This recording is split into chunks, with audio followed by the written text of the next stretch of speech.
کیفیت کہ جس سے نکلنے کو جی نہیں کرتا، تو رسالت کہتے ہیں اپنے سے تھوڑا سا دور کرنا۔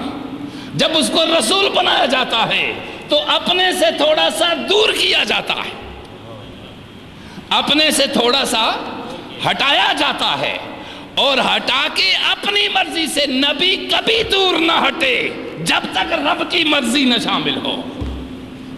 وہ کبھی نہ ہٹے جب تک محبوب کی مرضی شامل نہ ہو۔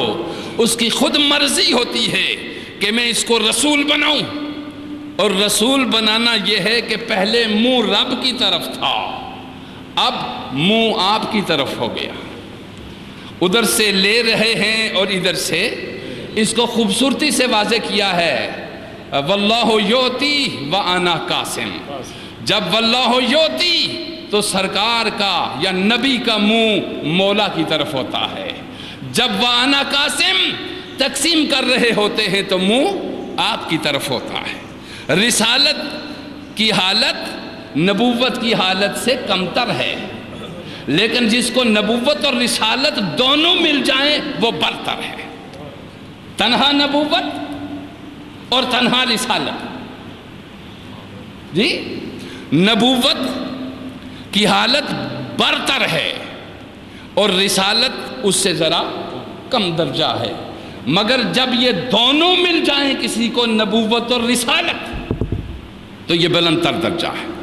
اب وہ شخص جس کو اللہ خود رابطہ کر کے اس کو نبی بناتا ہے، پھر اس کو رسول بناتا ہے، یعنی مجھ سے لو اور مخلوق کو دو، ہر شے، وہاں لینے میں کوئی حد نہیں اور آگے دینے میں بھی کوئی حد نہیں ہے، لینے میں بھی کوئی حد نہیں، دینے میں بھی کوئی حد نہیں۔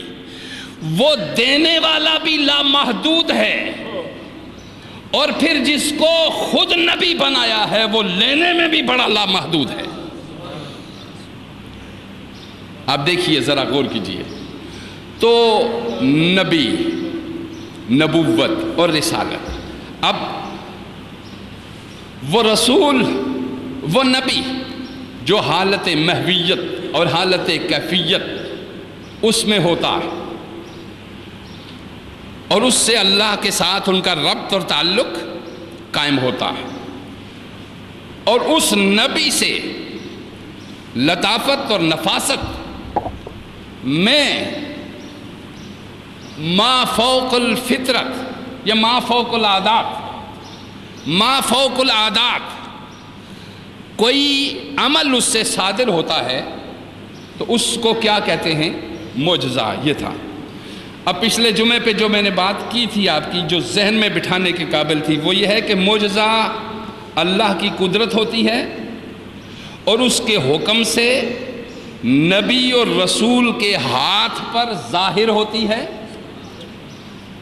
اللہ کی قدرت ہوتی ہے، معجزہ کیا ہے؟ اللہ کی قدرت ہوتی ہے، اور اس کے ہی حکم سے نبی یا رسول کے ہاتھ پر ظاہر ہوتی ہے، اور وہ معجزہ ایسا ہوتا ہے کہ اس نبی کی امت کے سارے لوگ اس جیسا فعل ظاہر کرنے سے عاجز ہوتے ہیں،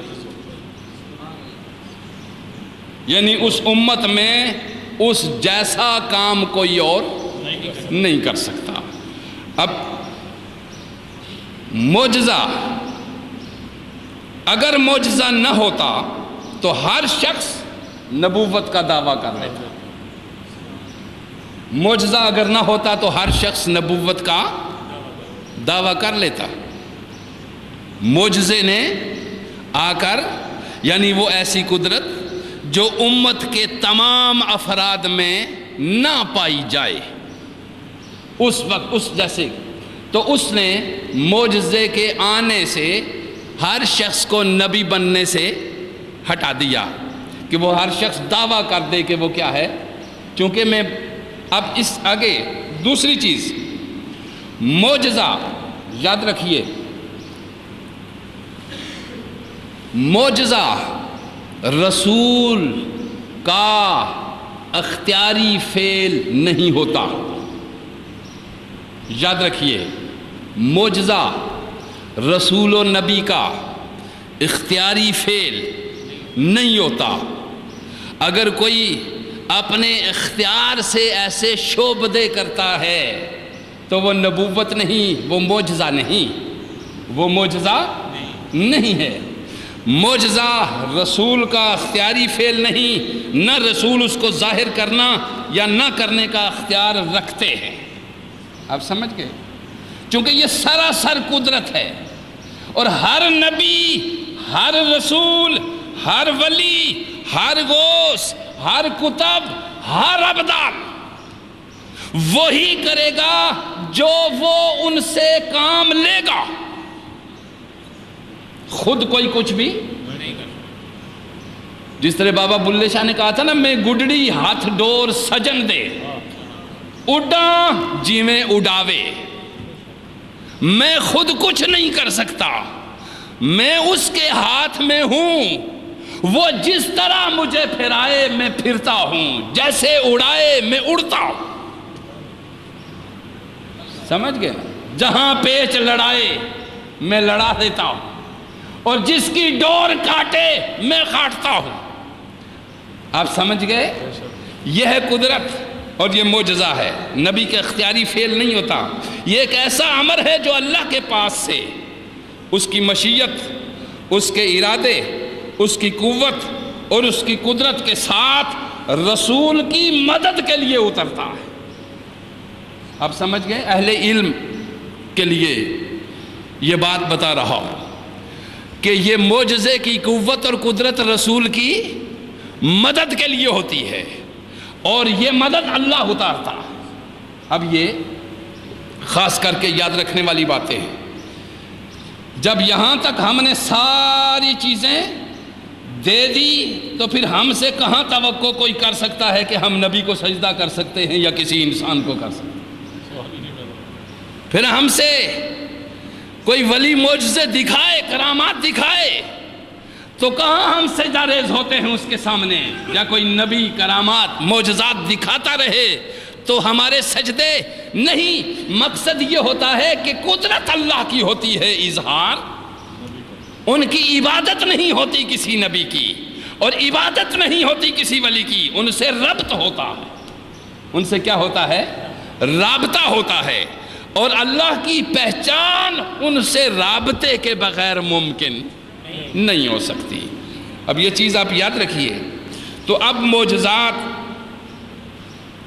کے لیے معجزہ چونکہ قدرت الہی سے ظاہر ہوتا ہے، نبی کی عقل بھی معجزے کی حقیقت سے عاجز ہوتی ہے۔ نبی کی حقیقت خود عقل پیغمبر بھی معجزے کی حقیقت سے عاجز ہوتی ہے۔ اب جبکہ نبی کی عقل معجزے کی حقیقت سے عاجز ہوتی ہے تو پھر عوام کو اس کی کیا سمجھ آئے گی؟ تو معلوم، اب اس میں نے یہ واضح کر دیا کہ جادو کیا ہے، استدراج کیا ہے، معجزہ کیا ہے اور کرامت کیا ہے۔ جادو ہو اور استدراج ہو، یہ ساری چیزیں انسانی طبیعت کا اثر ہوتی ہے، اور ہر جادوگر اپنی اس بنائی ہوئی چیز سے خود متاثر نہیں ہوتا، دوسروں کو متاثر کرتا ہے۔ پیغمبر جو معجزہ دکھاتا ہے وہ چونکہ اللہ کی قدرت ہوتی ہے، بالا تر قدرت ہوتی ہے، لہذا وہ خود بھی متاثر ہوتا ہے، دوسروں کو بھی متاثر کرتا ہے۔ خود اس لیے متاثر ہوتا ہے تاکہ تصدیق سے مزید تصدیق ہوتی رہے کہ پروردگار ہی کی طرف سے یہ کمال سارے ہیں، ہمارے نہیں ہیں۔ اب ذرا اس کی طرف جب آپ کو یہ بات ذہن میں آ گئی کہ معجزے کو پھر آپ نے اس کی ایک حقیقت کی طرف سمجھ لیا، تو اب معجزے کو دو قسم میں تقسیم کیا جاتا ہے۔ ایک معجزہ ہے علمی اور ایک معجزہ ہے عملی۔ معجزہ عملی اور معجزہ علمی، غور کیجئے، اللہ نے کچھ نبیوں کو عملی معجزات عطا کیے اور کچھ نبیوں کو علمی معجزات عطا کیے۔ آپ سمجھ رہے ہیں میری بات؟ معجزہ عملی وہ معجزہ عملی کیا ہے؟